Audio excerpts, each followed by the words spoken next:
de otros sectores, profesores y demás, que agradecemos profundamente el acompañamiento a una temática que nos parece muy interesante y muy importante, ¿verdad? Que tiene que ver con la sequía, la desertificación y la restauración de la tierra y el rol que podemos asumir desde un liderazgo de servicio, que es una posición que asume el programa de liderazgo, ¿verdad? Cómo nos ponemos al servicio de la vida eh, para hacerlo diferente, para compenetrarnos y conectarnos como parte del todo, de todo lo que somos, ¿verdad? Y como parte responsable también de las diferentes situaciones, ¿verdad? Que podemos eh, conocer el día de hoy. Agradecemos profundamente a don Mario Arias Salguero, que nos acompaña como el invitado especial que nos va a facilitar este espacio como persona especialista en el tema. Y estamos muy contentos y agradecidos. Nuevamente le damos las gracias porque ahorita me estaba contando cosas muy interesantes, ¿verdad? Que muchos de nosotros no conocemos hasta dónde, ¿verdad? Una persona en su quehacer puede hacer este liderazgo de servicio para darle la oportunidad a tantas personas de que puedan conocer, hacer conciencia y de pronto, aparte de la reflexión, podamos tener algún beneficio personal, ¿verdad? Y colectivo desde un posicionamiento diferente. Así que, don Mario, podemos decir, ¿verdad? Que es un docente investigador de la Escuela Centroamericana de Geología y del Centro de Investigaciones en Ciencias Geológicas de la Universidad de Costa Rica. Yo estoy, la verdad, muy ilusionada, ¿verdad? Con que este nos pueda ofrecer quizás este espacio y en algún momento otro espacio en donde podamos encontrar esa correspondencia de lo que queremos, ¿verdad? Cómo ponernos al servicio de la vida, sabiendo que sí podemos hacer, ¿verdad? Acciones o sí podemos tener un impacto diferente y por lo tanto, entonces esperamos, don Mario, que esta no sea la única vez que le podamos tener eh, acompañándonos. Vamos a trabajar de la siguiente manera. Primero, para los que son estudiantes, les agradecería que se puedan renombrar en la pantalla poniendo el nombre y los dos apellidos y el carnet. Esto es un registro que nosotros hacemos, ¿verdad? De la participación de ustedes. Y por el otro lado, vamos a trabajar 45 minutos de presentación, de exposición de parte de don Mario y 15 minutos después de preguntas y respuestas para que tengamos la posibilidad de poder hacer intercambios, ¿verdad? De todo lo que nos pueda generar esta temática. Usted nos dice, don Mario, cómo quisiera trabajar, ¿verdad? Si quiere trabajar corrido o si quiere que lo puedan interrumpir o alzar la mano. Podemos hacerlo de diferentes maneras, ¿verdad? Cuando ya sea el momento en que sí podamos intervenir, levantando la mano, eh, por el chat, ¿verdad? Y es con micrófono abierto. Entonces, quedamos con usted, ¿verdad? El grupo, don Mario, adelante y muchas gracias. A todos, muchas gracias por la asistencia, a doña María del Carmen y a doña Paola, por la invitación a participar en esta actividad y a cada uno de ustedes que se han conectado. Veo que hay varios acueductos comunales Ujú. que atendieron, digamos, la invitación que les hicimos llegar. Muy complacido por participar con ustedes. El tema que vamos a tratar hoy se denomina Guía de Certificación y Restauración de la Tierra, el rol que puedo asumir desde mi liderazgo de servicio. Lo primero que quisiera aclarar es el concepto de suelo y de tierra. Y cuando hablamos de tierra, también tenemos que diferenciarlo entre tierra en mayúscula y tierra en minúscula. Entonces, el suelo es la capa más superficial donde se sustenta la vida. Está compuesto de minerales, de materia orgánica, de aire y de agua. y se genera a partir de la degradación natural de las rocas que conforman nuestro planeta que se llama Tierra. Ahí es cuando escribimos la palabra en mayúscula, porque es el nombre propio de nuestro planeta. Según la Real Academia de la Lengua Española, tierra en minúscula hace referencia al material desmenuzable de que principalmente se compone el suelo natural. Entonces, podríamos utilizar como sinónimo el suelo y la tierra, por lo menos desde el punto de vista de la Real Academia de la Lengua. Sin embargo, podríamos decir que una perspectiva de manejo, tierra nuevamente en minúscula, es considerado como un sistema productivo. Es un sistema que además del suelo, incluye la vegetación, así como otros componentes de la biota y de los procesos ecológicos que se desarrollan en este sistema. Entonces, esta visión de tierra es mucho más amplia, ¿verdad? Incluye no solo al suelo, sino a los ecosistemas que sustenta ese suelo. Y de esto es precisamente de lo que vamos a hablar en esta presentación, de suelo y de tierra en minúscula como un sistema.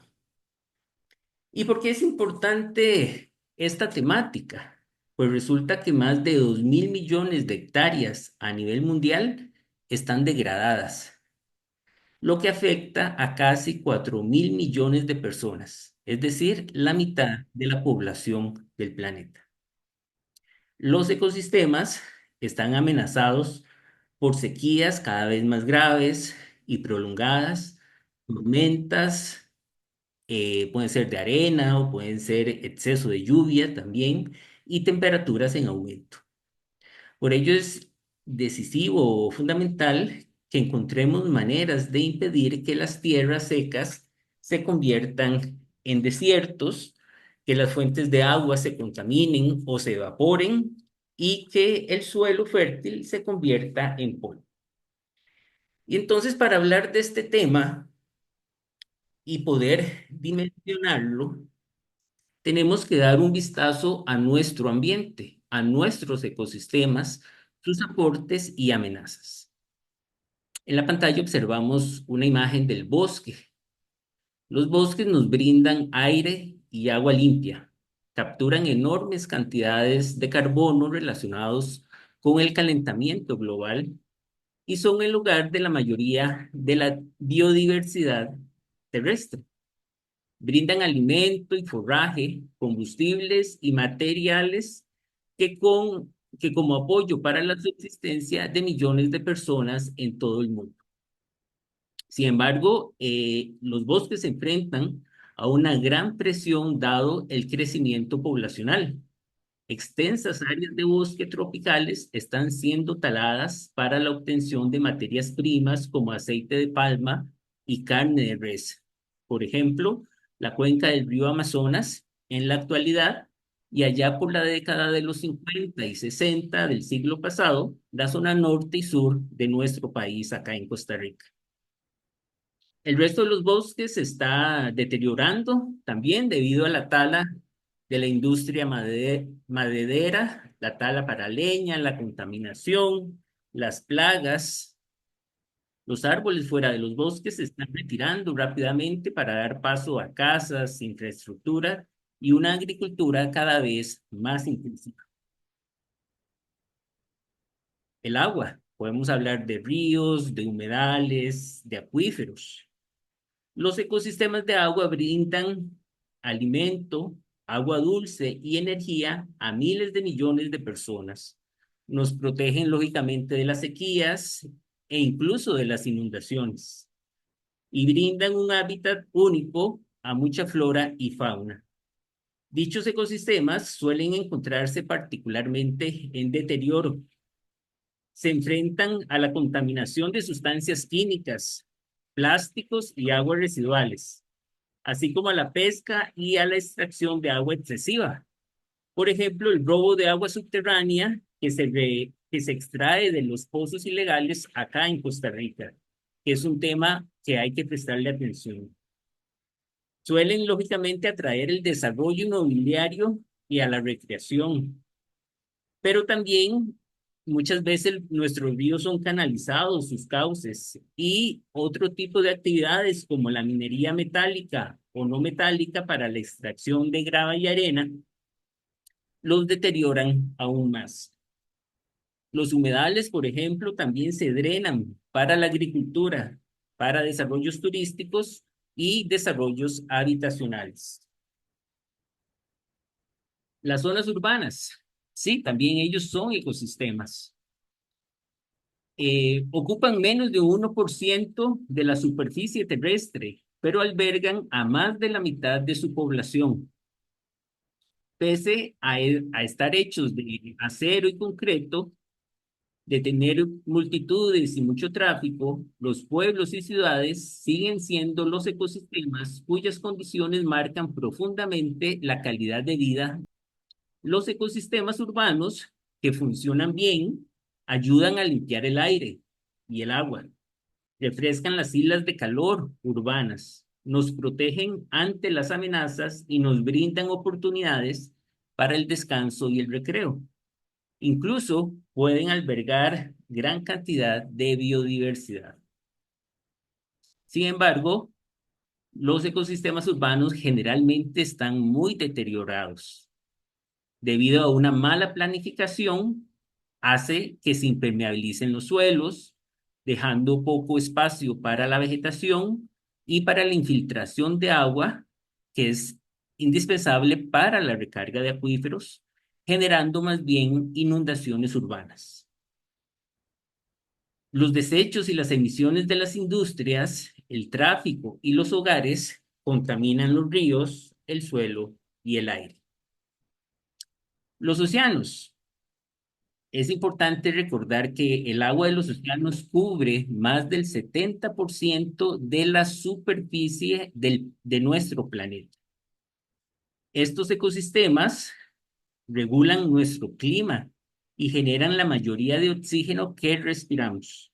Constituyen la base de sectores económicos claves como el turismo y la pesca, y albergan una biodiversidad que va desde las ballenas, ¿verdad? Animales de gran tamaño, hasta el plancton, en hábitats desde los arrecifes hasta los océanos polares. Pero los océanos y las costas enfrentan grandes amenazas también. Millones de toneladas de nuestros desechos plásticos están dando o dañando a criaturas como las aves marinas, las tortugas, los cangrejos. El cambio climático está afectando los arrecifes de coral y estamos talando también los manglares para las granjas piscícolas y otras actividades productivas. La pesca en exceso pone en peligro a las poblaciones de peces. La contaminación de los nutrientes está generando zonas muertas y vertemos a los océanos y costas casi el 80% de nuestras aguas residuales sin ningún tipo de tratamiento. Las tierras cultivables y pastizales, lógicamente, nos brindan alimento, forraje y fibra. Los campos arables y tierras de pastoreo albergan una gran cantidad de organismos que desde murciélagos hasta escarabajos y lombrices contribuyen a este ecosistema. Sin embargo, la manera en la que estamos empleando las tierras de cultivo la están, digamos que acabando su vitalidad. La labranza intensiva, los monocultivos como la piña, el café, el arroz, el melón, solo para citar algunos que tenemos acá en nuestro país, así como el pastoreo excesivo y eliminación de matorrales y árboles, están deteriorando el suelo y su vegetación. Por otro lado, tenemos el exceso de agroquímicos que está contaminando no solamente las fuentes de agua, como en la zona norte de Cartago, sino también los mismos cultivos que nosotros consumimos. Y por último, voy a comentar el tema de las montañas. Estas albergan también puntos críticos de biodiversidad en nuestro planeta y brindan agua dulce aproximadamente a la mitad de la humanidad. Las regiones montañosas son particularmente sensibles al deterioro por las presiones humanas y el cambio climático. Las pendientes pronunciadas significan que la tala de los bosques puedan provocar una grave erosión del suelo y la pérdida de hábitats, así como deslizamientos. El cambio climático y la contaminación amenazan los suministros de agua, no solo para las granjas, para las ciudades, para las industrias, incluso para la generación hidroeléctrica en el caso de nuestro país. El aumento de las temperaturas está forzando a que las diferentes especies, los ecosistemas, incluso hasta las personas que dependen de las montañas, o se adaptan o tienen que migrar, ¿verdad? Para poder continuar con su desarrollo. Y entonces, ante esta realidad, eh, nada alentadora, podríamos decir, a nivel internacional se han realizado diversos esfuerzos para disminuir los efectos sobre el ambiente. Uno de ellos es la Convención de las Naciones Unidas para la lucha contra la desertificación, conocida como CLD, que fue creada en 1994. Esta convención es el único acuerdo internacional legalmente vinculante que relaciona el medio ambiente y el desarrollo con un ordenamiento sostenible del suelo y ha sido ratificado por 196 estados y por la Unión Europea. En la fotografía observamos lo que se denominan grietas de desecación. Esa es una fotografía que yo tomé en el año 1998 en Jicaral. Y precisamente el suelo lo que muestra es eso, la desecación, producto de la falta de agua, un suelo arcilloso, se evapora el agua que estaba en los poros del suelo y se forma este tipo de grietas. Eso es parte de la degradación o es un tipo de degradación que puede tener el suelo. Esta convención incluye un marco estratégico para el periodo del 2018 al 2030, que fue aprobado en la Conferencia de las Partes, conocida como COP13, y este marco estratégico contribuye a lograr los objetivos, lógicamente, de la convención y orienta la acción para que todas las partes interesadas y socios de esta convención puedan aspirar a un mundo en el que se neutralice la degradación del suelo. Todos los países que firmaron esta convención participan o presentan lo que se denomina los programas de acción nacional, que pretenden alcanzar los principios de neutralización de la degradación de la tierra, conocido como NDT, y el ordenamiento sostenible de la tierra, el OST. Y entonces acá entra en juego, cuando hablamos de ordenamiento sostenible de la tierra, otros elementos del ambiente que tenemos que considerar. Estos programas de acción nacional, conocidos como PAN, describen las medidas prácticas para mitigar el impacto en las regiones afectadas, lógicamente tomando en consideración las características de cada uno de los países. En el caso de Costa Rica, se han realizado diversos esfuerzos vía incluso decretos ejecutivos, tanto en el año 2001, 2002, 2009, en el cual se oficializa precisamente el Programa de Acción Nacional de la lucha contra la degradación de la tierra. Estos programas PAN o Programas de Acción Nacional proporcionan un entorno facilitador para la implementación precisamente de la convención, lógicamente a nivel nacional. Incluye estrategias a largo plazo para combatir la desertificación de un ecosistema específico. Y esto es importante entenderlo. Son acciones a largo plazo las que se establecen en el PAN, en los planes de acción nacional. Estos objetivos, o mejor dicho, estos planes de acción nacional tienen una serie de objetivos. Lógicamente están dentro del marco de la convención. Algunos de ellos son mejorar las condiciones de vida de las poblaciones afectadas, mejorar las condiciones de los ecosistemas que han sido afectados, mitigar o reducir, también adaptar y gestionar los efectos de la sequía, generar beneficios medioambientales y movilizar recursos económicos para apoyar la implementación. A nivel internacional, esta Convención de las Naciones Unidas para la lucha contra la desertificación contribuye también estrechamente a lograr los objetivos de la Agenda 2030 para el desarrollo sostenible. Como muchos de ustedes posiblemente conocen, a estos objetivos se les denomina ODS y fueron adoptados por las Naciones Unidas en el año 2015 como un llamamiento universal para poner fin a la pobreza, para proteger el planeta y para garantizar que para el año 2030 todas las personas disfrutemos de paz y prosperidad, entre otras cosas.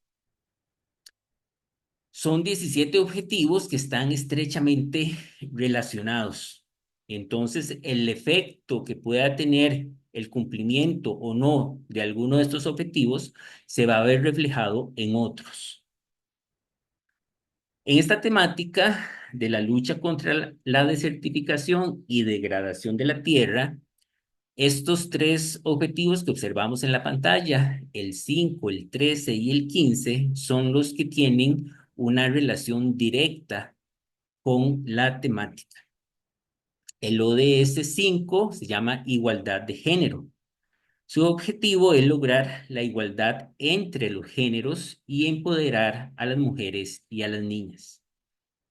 Las mujeres y las niñas siguen sufriendo discriminación y violencia en todos los lugares del mundo, desafortunadamente.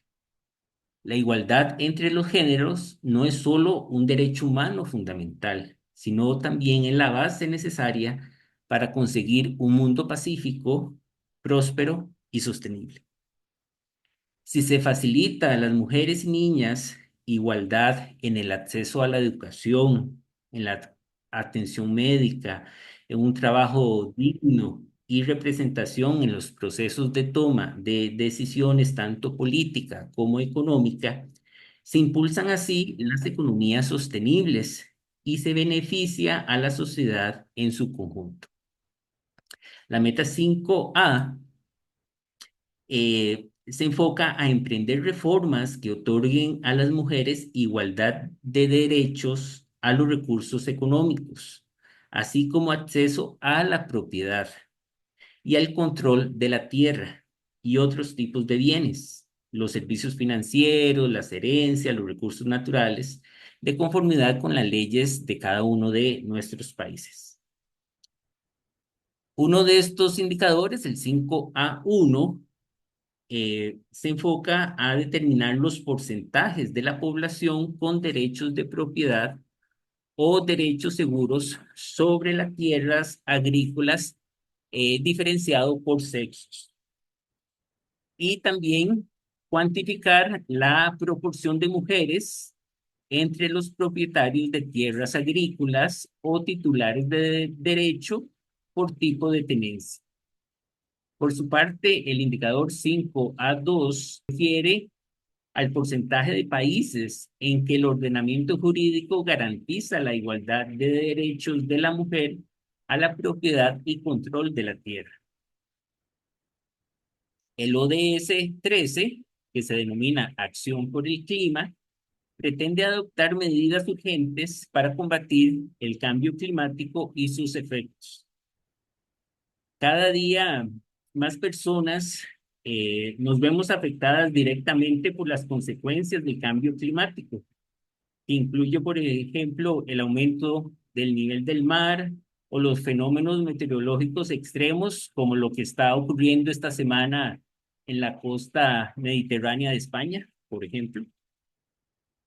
Las emisiones de gases de efecto invernadero causadas por la actividad humana hacen que estas amenazas aumenten cada vez más. La meta 13.3 se refiere a mejorar la educación, la sensibilización y la capacidad humana e institucional respecto a la mitigación del cambio climático, la adaptación a él, la reducción de los efectos y algo muy importante, la alerta temprana. Por su parte, el ODS 15 se denomina Vida de Ecosistemas Terrestres y se enfoca a promover el uso sostenible de los ecosistemas terrestres, a luchar contra la desertificación, a detener o revertir la degradación de las tierras y frenar la pérdida de diversidad biológica. La deforestación y desertificación suponen grandes retos para el desarrollo sostenible y han afectado a las vidas de millones de personas en la lucha contra la pobreza, pues lógicamente dependen del suelo para la subsistencia.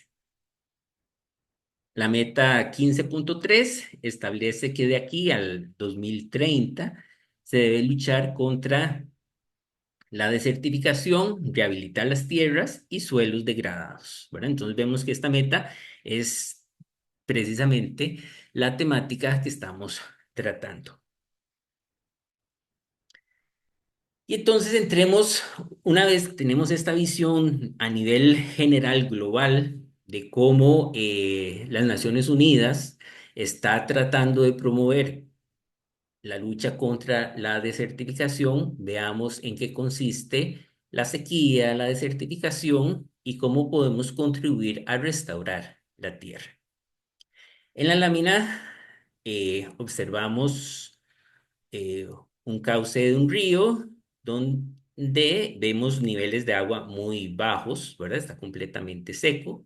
Y dice que el número y la duración de los periodos de sequía han aumentado un 29% desde el año 2000. Si no se toman medidas urgentes, las sequías podrían afectar a más de tres cuartas partes de la población mundial en el 2050. A nivel técnico y, lógicamente, en diversos contextos, tenemos varias definiciones de sequía. Quizá la más conocida es la sequía meteorológica, que es un déficit anormal de la precipitación, ¿verdad? La falta de lluvia en un lugar determinado en una escala de tiempo establecida. Pero también, como les decía, desde el punto de vista técnico y con diferentes enfoques, podemos tener lo que se llama sequía hidrológica, que es una disminución de los caudales de los ríos que afecta el aporte hídrico a las comunidades, posiblemente generada, al menos en parte, por esa deficiencia de lluvia, ¿verdad?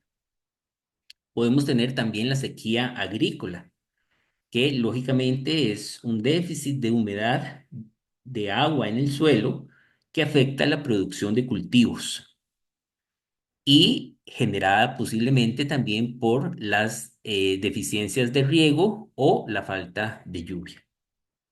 Podemos tener también la sequía socioeconómica, que es un déficit de agua que afecta a algunas actividades productivas en particular. O un concepto que se maneja también es la megasequía, que es un déficit de agua de carácter prolongado y extenso con una duración de 10 años o más.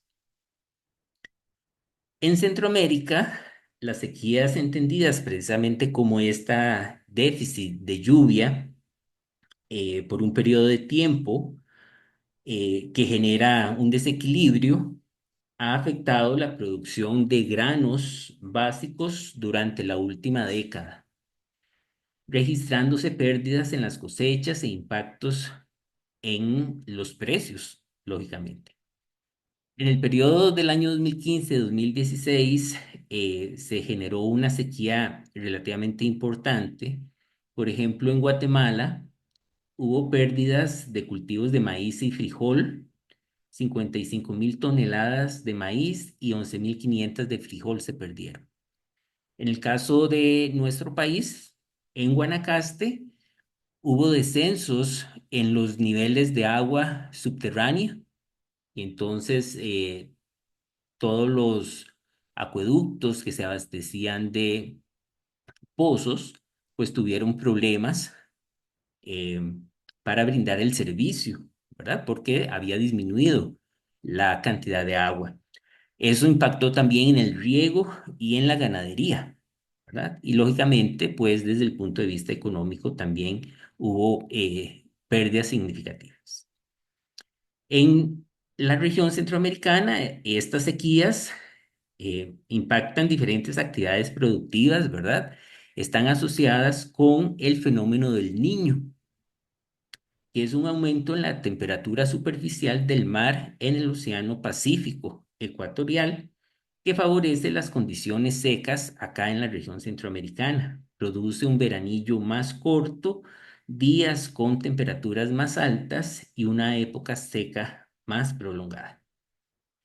En este momento, en la actualidad, el periodo 2023-2024 se consideró también la fase de El Niño y se pronosticó que iba a ser un niño fuerte.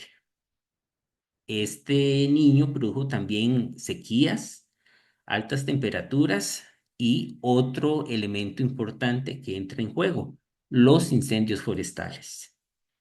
Al final de cuentas, todos estos eventos de sequía impactan en la salud, en la seguridad alimentaria y en la energética también. Este contexto de sequía tiene mayor presencia en la región denominada como el Corredor Seco Centroamericano, que se extiende a lo largo de la costa pacífica desde Chiapas, en México, hasta Panamá, región en la cual se desarrolla una buena parte de la actividad productiva de nuestros países. Por ejemplo, el turismo demandante de agua en Guanacaste. Hablemos ahora de la degradación del suelo. Dice la lámina que hasta el 40% de las zonas terrestres del planeta están degradadas, lo que afecta directamente a la mitad de la población mundial. La degradación del suelo es la disminución de su capacidad productiva y funcional debido a la pérdida de nutrientes, a la erosión, a la salinización y a la contaminación al suelo. Estos procesos afectan las propiedades físicas, químicas y biológicas del suelo, reduciendo su fertilidad y, en consecuencia, su capacidad para soportar ecosistemas y actividades agrícolas. El origen de de la degradación del suelo son variados. Entre ellos tenemos la actividad agrícola, el uso intensivo de la tierra, la sobreexplotación de los recursos hídricos, la deforestación, el uso de maquinaria pesada, incluso agrícola, y la utilización de agroquímicos son factores que contribuyen significativamente a la degradación del suelo. Otro factor es la deforestación. La eliminación de la cobertura vegetal, especialmente en las áreas boscosas, deja el suelo expuesto a la erosión y altera su ciclo de nutrientes. Sin las raíces de los árboles para estabilizar el suelo, este es más vulnerable a ser arrastrado por el agua o el viento, lo cual aumenta el riesgo de deslizamientos también. Otro factor importante es el cambio climático. El aumento de las temperaturas y la variabilidad en las precipitaciones incrementan la degradación del suelo. En este momento aquí, donde estoy yo en mi casa, está lloviendo muy fuerte por intervalos muy cortos. Entonces, esto genera que el suelo se sature rápidamente Es decir, no se puede infiltrar más agua en el suelo. Y entonces comienza el proceso de escorrentía superficial. Digamos que se está lavando el suelo, ¿verdad? Entonces, eso también es un elemento que viene a contribuir a la degradación. Tenemos también el efecto de la urbanización. La expansión de áreas urbanas y la construcción de infraestructura resultan en la pérdida del suelo fértil y en la compactación del terreno, reduciendo su capacidad para retener agua y nutrientes y dificultando el asentamiento de la cobertura vegetal. En los últimos años hemos visto cómo la mancha urbana va creciendo en las zonas altas de Heredia o en la zona este de San José, en el sector de Curriabad y La Unión en Cartago, ¿verdad? Suelos que eran fértiles, utilizados para diferentes tipos de cultivo, principalmente café, ahora son urbanización. Algunos datos de los impactos de la degradación del suelo. Tengo que la sequía y la degradación del suelo afecta a más de 169 países, sintiéndose el impacto precisamente en las comunidades rurales, eh, en situaciones de mayor pobreza. La invasión de sal en las tierras, que son regadas, provoca daños graves cada año. La salinización provoca una pérdida aproximada de 1,5 millones de hectáreas de tierra cultivables y de 11.000 millones de dólares en la producción. El porcentaje total de suelo degradado o en proceso de degradación ha aumentado desde el año 1991 en un 15% hasta el 40% en la actualidad.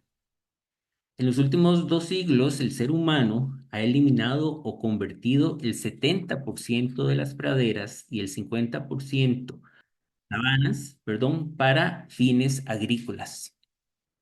Y la agricultura comercial es la causante del 80% de la deforestación del mundo y consume el 80% de agua dulce para el riego.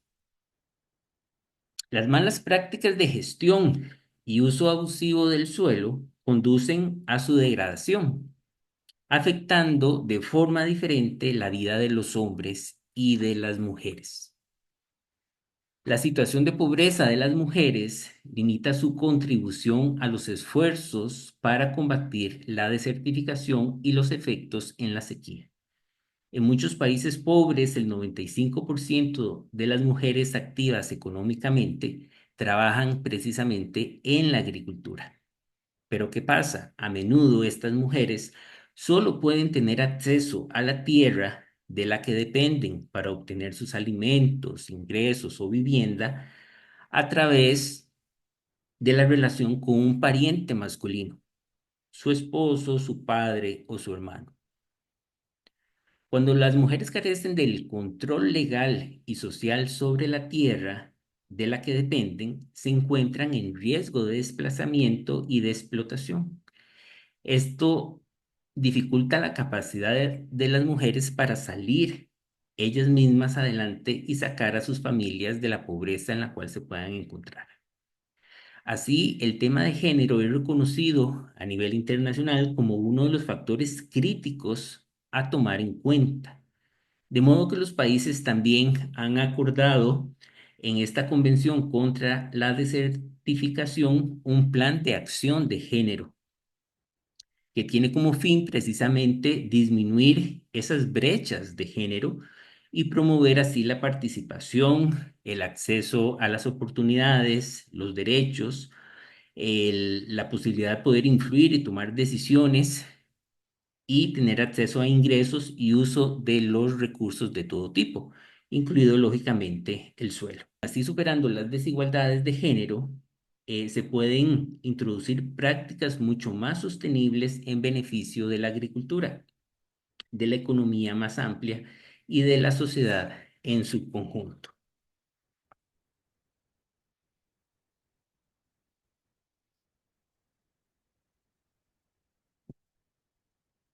Resulta que el 5 de junio se celebra el Día Mundial del Ambiente, ¿verdad? Por las Naciones Unidas. Y en el año 2021 se hizo el lanzamiento del Decenio de las Naciones Unidas sobre la restauración de los ecosistemas, ¿verdad? Son 10 años enfocados a restaurar estos ecosistemas. Esta restauración implica proteger su biodiversidad y ayudarlos a aportar beneficios a las personas y a la naturaleza. Significa hacer uso de los ecosistemas en tierra y en el mar, ¿verdad? De modo de que se fortalezcan sus recursos y procesos naturales. Las medidas para la restauración también incluyen prevenir la degradación o reducir su nivel y alcance. Por ejemplo, la restauración de los ecosistemas forestales implica devolver los árboles a las tierras que contaban con ellos anteriormente. Por ejemplo, las zonas agrícolas o con asentamientos, así como mejorar las condiciones de los bosques que se encuentran deteriorados. Y se puede hacer de diferentes maneras. Lógicamente, una de ellas es plantar árboles, ¿verdad? La reforestación es una actividad de restauración relativamente simple y muy popular, pero también se puede ayudar a la regeneración natural. Esta también es una estrategia de restauración de bajo costo que involucra la creación de condiciones para que germinen los árboles nativos o rebroten de forma natural completamente.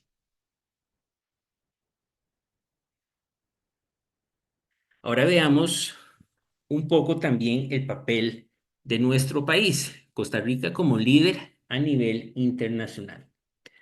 Nuestro país alberga alrededor del 5 al 6% de la biodiversidad del mundo y es uno de los pocos países que ha logrado revertir la deforestación en los últimos 30 años y ampliar así su cobertura boscosa. Esto gracias en gran medida también a programas estatales que reconocen el aporte de la conservación al ambiente que hacen los dueños de las fincas. Reconocido internacionalmente por sus políticas, nuestro país ha implementado iniciativas como el programa de pago por servicios ambientales, que brinda a los dueños de terrenos la posibilidad de conservar el terreno y los bosques, así como reforestar al mismo tiempo que pueden generar ingresos económicos. Y entonces en la pantalla observamos tres noticias a nivel internacional que hablan sobre Costa Rica. Una de las Naciones Unidas, el 12 de noviembre del año 2020, dice que Costa Rica recibe 54 millones de dólares por sus esfuerzos para reducir la deforestación y acción por el clima. El canal alemán Deutsche Welle, el 17 de junio del año 2021, dice que Costa Rica lidera el combate contra la desertificación. Dice que Costa Rica es el país anfitrión del Día de la Desertificación y la Sequía. El lema de este año es restauración de tierras, recuperación de tierras saludables para una mejor reconstrucción. Y el diario El País de España, en este caso, reciente, a principios de este año, el 18 de enero, dice o titula El milagro verde de Costa Rica ante el desafío de la sequía y la tentación de los combustibles fósiles. Dice que el país centroamericano ha llegado a producir hasta el 99% de su electricidad anual con fuentes renovables. Pero la crisis climática y el creciente interés del gobierno por la energía fósil lo han llevado a un punto de inflexión. Tenemos también que noticias a nivel nacional. En febrero del año 2022, el periódico La Nación titula que la ministra de Ambiente dejará cargo para asumir puesto en la ONU. Dice que Andrea Mesa Murillo fue nombrada como secretaria adjunta de la Convención de Naciones Unidas de lucha contra la desertificación.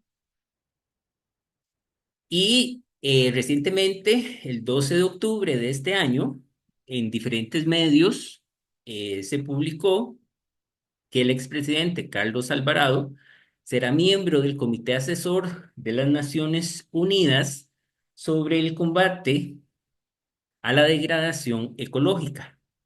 Próximamente, del 2 al 13 de diciembre de este año, en Arabia Saudita se realizará la COP y el señor expresidente va a ser miembro de esta organización, ¿verdad? De la Convención de las Naciones Unidas en la lucha contra la desertificación.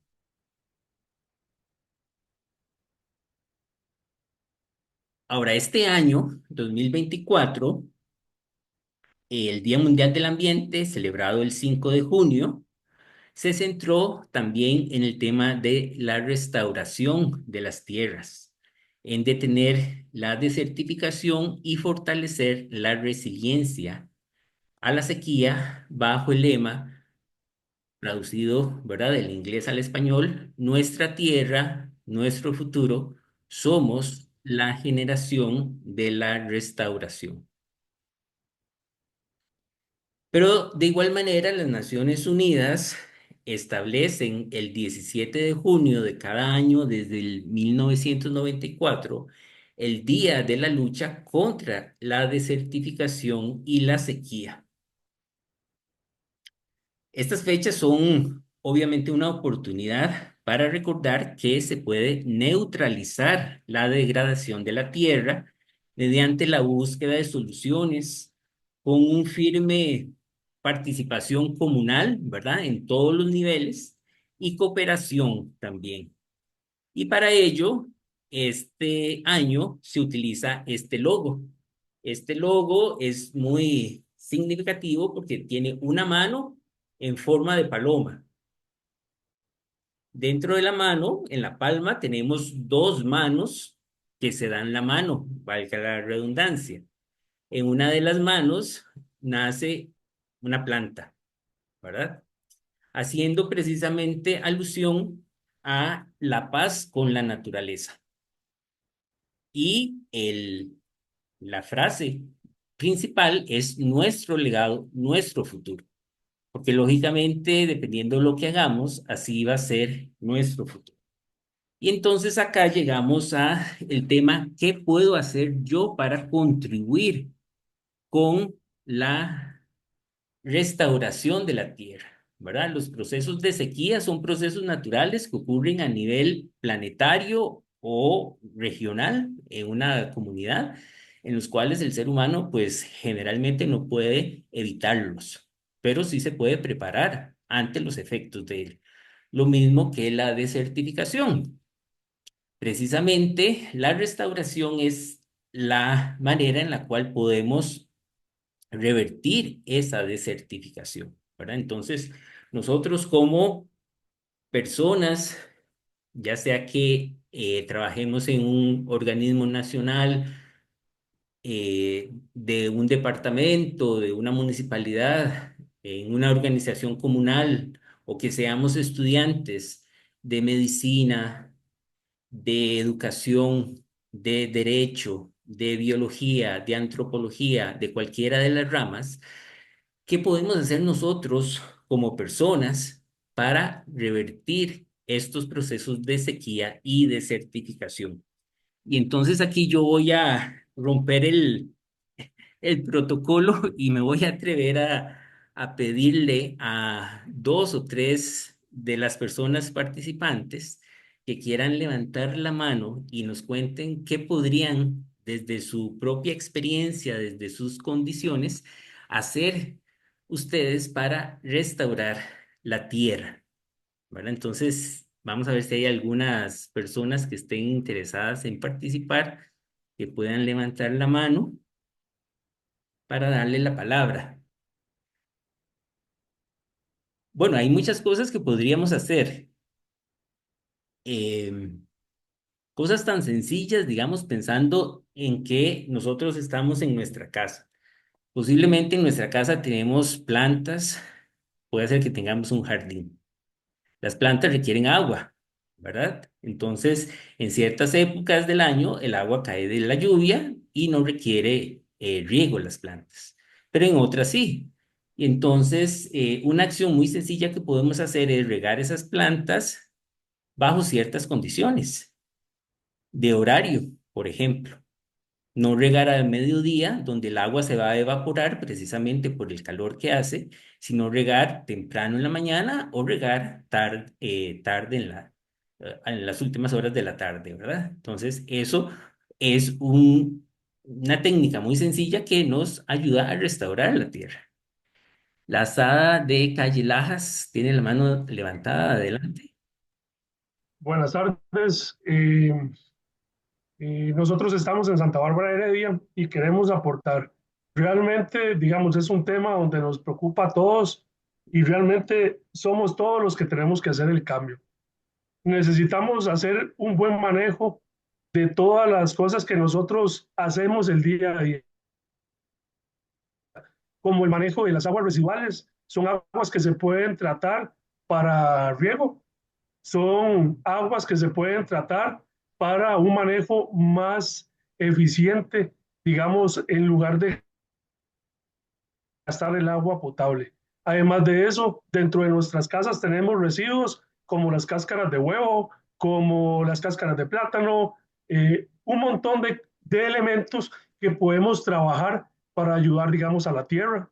E igual, en la manera de que podamos capacitarnos para hacer un mejor manejo en lo que es, digamos, a podas de árboles, de poner y conocer árboles que realmente nos ayuden a nosotros a que haya una mejor restauración del suelo.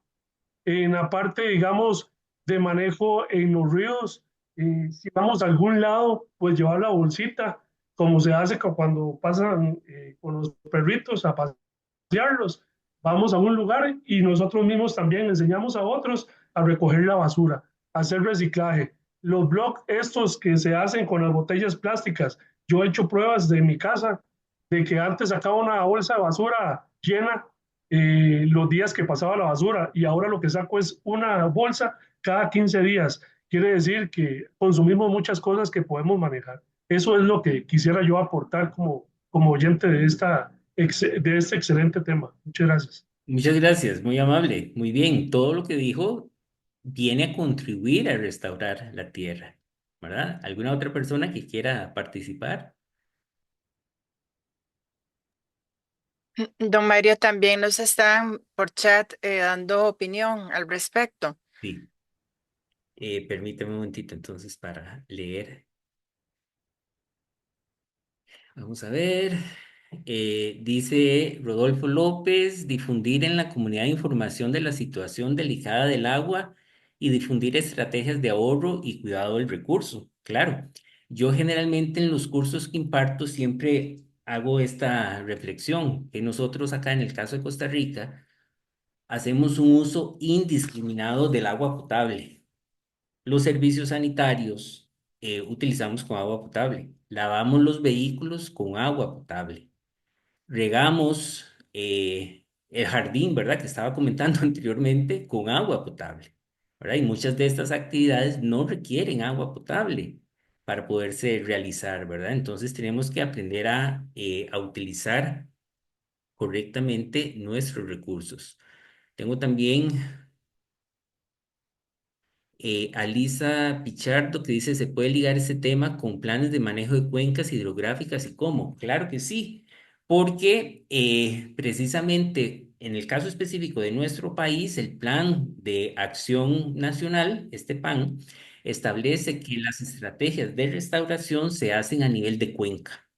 ¿Verdad? Entonces, los planes de manejo de cuencas son la herramienta fundamental para poder avanzar en esta restauración. Dice aquí Elizabeth Ramírez que en el caso de los cursos de taller de la carrera de diseño gráfico se recoge el agua que utilizamos en procesos de tinte o creación de papel hecho a mano y se filtra. Claro, porque es agua que tiene una calidad diferente. Si la vierto al sistema de drenaje, posiblemente va a ir, en el mejor de los casos, a una planta de tratamiento. Y si no, va a ir a un tanque séptico y en el peor de los casos va a ir directo a un cauce de un río, ¿verdad? Entonces va a generar contaminación, ¿verdad? Muy bien. Bueno, entonces no me queda más que agradecerles, ¿verdad? Por la atención y la participación en este última lámina. Les dejo mi correo electrónico y el Facebook de la página Cultura del Agua. Si hay consultas o más comentarios, con mucho gusto. Creo que estamos a tiempo, doña María del Carmen, usted me dice, ¿verdad? Con respecto al horario. Sí, lo tenemos previsto para una hora, pero yo creo que si hay gente todavía interesada en hacer alguna consulta, no cortaríamos así, más que estoy feliz y encantada de que tengamos personas de la comunidad nacional, ¿verdad?, que nos estén acompañando y sobre todo que de ahí son los que mueven las comunidades, ¿verdad?, en todo sentido. Entonces, podríamos continuar hasta que lo veamos viable, ¿verdad? Claro, muy bien, muchas gracias. Tengo la mano levantada de Lisa Pichardo. Adelante. Gracias a usted. Eh, bueno, en realidad, varios comentarios, tal vez respecto, bueno, que igualmente estaba viendo que la participación como de ASAS, que me parece muy importante, y uno de los asistentes que comentó, me parece que dijo que es de Santa Bárbara de Heredia, algo así. Qué bueno, realmente, bueno, es la participación de, no sé si de una sola persona de ahí, pero sí, como usted estaba comentando en la exposición de la charla, el serio problema que se da en el área metropolitana debido a la impermeabilización es un trabajo complejo, o sea, bueno, muy complejo el que se tiene que realizar con el área metropolitana porque son cosas, digamos, que están que han venido afectando, no tal vez ahorita en este momento, o sea, que han venido afectando y debido a una falta de planificación. Y yo soy de Pocosí, no soy de San José, pero vivo desde 2015 en Moravia y de niña, digamos, yo sí vivía en un lugar en el que no se conocía, por decir así, problema con el agua. Sin embargo, lo que tengo de vivir acá, eh, he experimentado la situación real que se da, que se da hace tiempo de, digamos, la carencia del suministro. Entonces sí es una problemática importante y realmente meterse en ese tema es como dije, o sea, es que vuelvo y repito, es muy complejo. Era, bueno, el que comentó me parece que de una asada, pero el tema es que para esto se requiere un abordaje con gobiernos locales, o sea, incluso como político y todo eso es muy, muy complejo. ¿Por qué? Porque es casi que hacerle frente a las constructoras, ¿verdad? No es ahí como un de tú a tú. Entonces sí, hace mucha falta de verdad el conocimiento, eh, o sea, cómo es que llegue el conocimiento de estos temas a la, como al público en general, a la población, para que se involucren y hacer esa, porque sin conocimiento no puede haber conciencia y se necesita mucha conciencia de la situación. Y bueno, lo otro en realidad era que le quería responder en el chat, hizo la consulta, acá dice Arelis Garbanzo, que menciona en relación a esto, la UCR tiene algún programa de educación, concientización que pueda aportar a las asadas para llegar a la comunidad. Gracias. Bueno, muchas gracias. Sí, bueno, al respecto, dos cosas. Primero, entender que el agua es el eje central del desarrollo y de la vida en el planeta.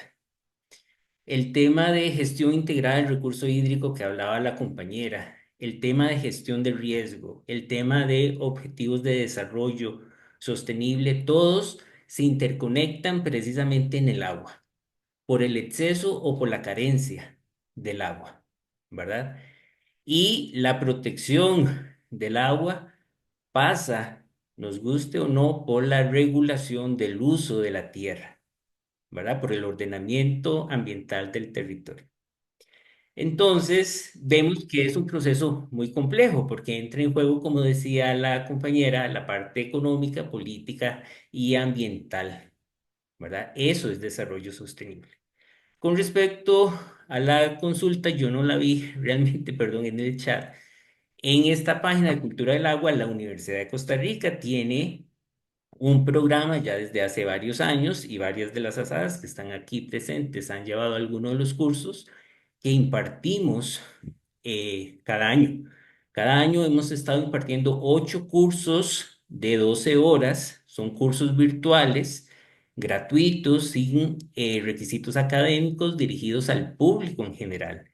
Y hay participantes de asadas, de gobiernos locales, de instituciones como la ARECEP, el MINAE, el AIA, ¿verdad? Que participan y son personas de diferentes formaciones. Incluso el nivel académico no es impedimento para llevar estos cursos.